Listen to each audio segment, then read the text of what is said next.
Then I found out that the guy that we broke into broadcasting working for got busted in a prostitution ring. Yeah, that was. You know why?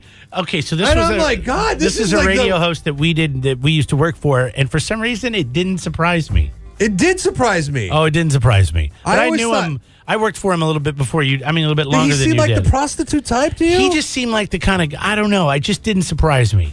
You know, but I knew him when he was single, and If you want, his name's Mitch Levy. He was a sports. Oh God, what are you doing? He's a sports radio guy. I feel in bad. Seattle. Here's the thing. I find out about it because my folks from the Northwest. My stepdad tags me on Facebook. Hey, check out this story. Remember this? Remember this guy I used to work for? I'm like, oh, what am I supposed to do? Like this? Like, no, don't do that. Like, I feel terrible for him because he's it's like somebody that gets arrested for prostitution, was a family and is married, and it's just like it's not a good story all the way around. I mean, it stinks for everybody involved in this situation. But I made the mistake of telling my wife, who tipped me off on the story because she's glued to Facebook and I am not, over the course of the weekend. I made the mistake of I was like, oh, I feel bad for him. She's like, why do you feel bad for him? Because I got a prostitute thing I do too. What do you mean? I was like, because I used to work for him. In fact, he's a big part. He's almost kind of a mentor for me in my professional line of work. And I feel bad for anybody who I looked up to and that I had a working relationship for. Granted, I've not talked to the guy. Oh my God, you sound like you're digging yourself out of a hole right now. Nearly 20 years.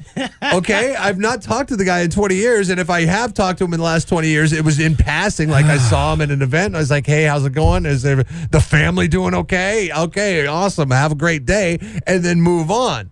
But you hear this story about somebody that you looked up to, really probably their most tragic moment of their life when they lay $160 on the nightstand of a prostitution ring. Who says he thought he was just going to get a massage? He just played golf that day. His excuse was, "Oh, I was just putting $160 on the table to get a massage." And the cops were like, we're not buying that. Yeah. Because you had to respond to this ad, and it was a total sting. It was a total setup. But now you're talking about a guy that more than likely, he got to lose his job, right? Oh, yeah. I'm sure. I tried listening this morning, and they were just carrying the network guys. Oh, yeah. No, they're not. I don't know if they're just in like full-on network mode until what happens. I don't think there's any way he keeps his job. I mean, seriously, that has to be the highest rated morning because it's all over the news in Seattle. My thing is, there's just other ways to handle this situation. If you got an itch, you can scratch it. You don't have to put everything on the line. Remember, we always talk about risk versus reward. Like, this is one of those situations. I'm like, God, what? I don't get it. Like, why would you risk everything over seconds, minutes? Whatever it is. An unnecessary amount of research into Mitch Levy on Saturday night or on Sunday night. I did this yesterday. I was looking up how much he made a year. I mean, I was trying wow. You did some serious I was seriously, because I wanted to know how much, like you said, he laid it all on the line. I wanted to see how much he probably lost based on one bad decision, and it makes you think, wow, don't ever make bad decisions. Yeah, so next time you go to Pismo Beach Hotel to find that prostitute, and it could ruin your life. Just remember, it's probably not worth losing everything. This was a huge prostitution sting. I mean, there were like Microsoft executives. There was a lot of people that were high.